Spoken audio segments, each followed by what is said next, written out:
hooyo asli xasan maxamed xasan ahna hooyo haysata 5 caruura waxay ka mid tahay hooyooyinka dagaalada laascaanado ay ku yeesheen saameynta xooggan iyo qisooyinka xambaarsan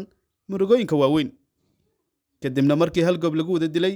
allah u raxmadeeyo saygeedu hore ay kala tageen iyo sayga hadda u dhaxday sidaasna ay ku agoomeen caruurta u dhashay labadaas marxuun allah u naxariiste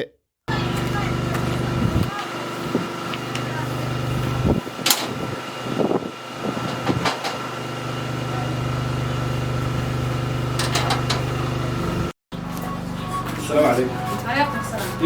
خير بسم الله الرحمن الرحيم نبض داوديال meel kasta naga daawanasaan waxaan ku sugannahay guri kamida guriyaha ku yaala magaalada Arbogays halka waxa la fadhiya hooyo Soomaaliyeed oo dagaaladii laascaanood ka dhacay khasaaraha baan geystay ay saameyn xooggan ay ku yeelatay walaal soo dhaw magacaaga saddex noogu bilow walaal waa dhawahay salaamu alaykum salaam waraxmatullaahi wabarakaatuh aad baad mahadsantiin walaalay hooyadii baad u soo boqoteen anigoo ah asli xasan maxamed xasan waxaan ka soo barakacay laascaanood waxaan ahay dadkii loo geystay tacadiga gaarka ah walaal waxa jirta waxaan nagu maqalay in dhibaatooyin fara badan ay ka soo gaareen dagaaladii ka dhacay magaalada laascaanood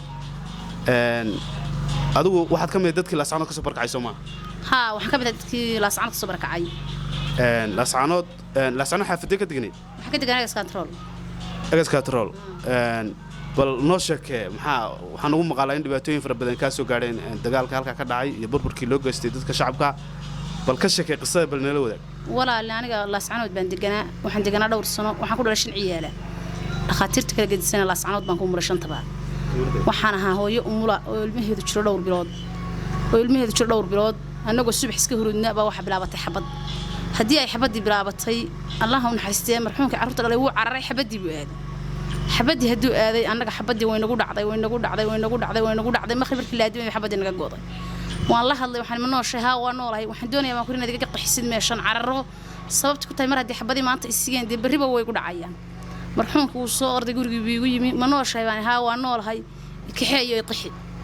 gaadhuu doonay uu soo qixiyay ina keen baan ku yiri ma tagayo buu yiri haddii aan ilaahay ii xukumay dee waan ku dhimanaya dadkaygaan difaacanaya maamulka gardarrada cadaanka ku soo doontay waan difaacaya dalkaygaan u dhimanaya waan ka imi muddo 25 cashaaba meesha taagnaa aabihii dhalay carruurta dambe iyo aabihii carruurta hore dhalay labadiiba isku meel bay isku saacad ku geeriyoodeen waxbad ku wada dhacday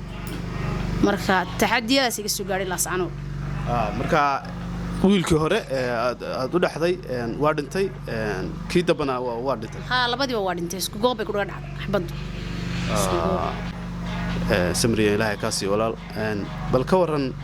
wiilka hore imsa caruura aad u haysay wiilka hore waxa weeye 2 caruura gabdhuhu waa imsa gabdhuhu waa 2 waa mid dambe iyo mid hore wiilka wiilka dambe seegaaga dambana 3 caruur oo gabadh iyo 2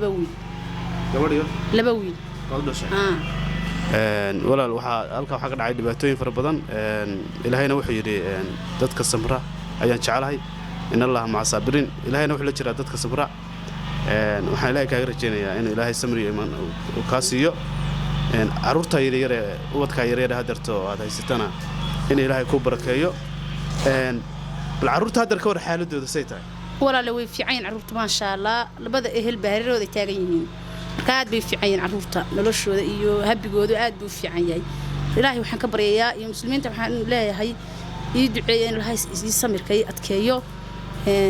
waxaan ka sii xumaan lahaa maanta iyadoo laascaanood la qabsado iyadoo ay dhibaatada inta leeg nagu dhacday oo geeriyaha inta leeg igu dhaceen aniga asli ahaan in misna laascaanood la qabsado ay maanta iga xumaan lahay hadda ciyaalku halkan qolkan aad degantiin qolkan deganaa dhamaantayo marka waxa la joogtaan family-ga mise gurigan marka hore waxa leh odayga sodogay baale ma sha Allah isagana siiyay ugu soo dhaweeyay biyihii buu leeyahay suulgii buu leeyahay balaayo ma qabno dhibaato ma jirto ma sha Allah barwaaqan qabnaa alxamdulillah maxaad ka codsanaysaa dadka Soomaalida dhibta lagu geystay iyo waa la arkaa marka ummadda Soomaalida iyo dadka muslimiinta maxaa ka codsanaysaa waxaan ka codsanayaa in ay duceeyaan ilaahay sabarkeena iyo adkeeyo ma sha caruurtaada hadar tan ugu yar khadra ugu yar magaceeda waxa khadra la yiraahdo ilaahay ku barakeeyo waxaan ilaahay ka rajeynayaa in ilaahay samriye makaasiyo laba caruurtana ilaahay ku barkayo wiilashii dhintay ee maamul dhibta loo geystayna in ilaahay samriye makaasiyo dhibtan yaa geystad u malaynaysa Somaliland musabix maamulku wato maamul lama ahe goona tariska ka geystay تعديات شنو قستي دبعتها عاد بمال كو سلامنا إلهي صبري وانا كاسيو بسم الله مقعي وفاء مع عبد الفتاح محمود وحنا دك سو كعبر مقالة الأسعاد هدينا حجوجنا مقالة أربعيس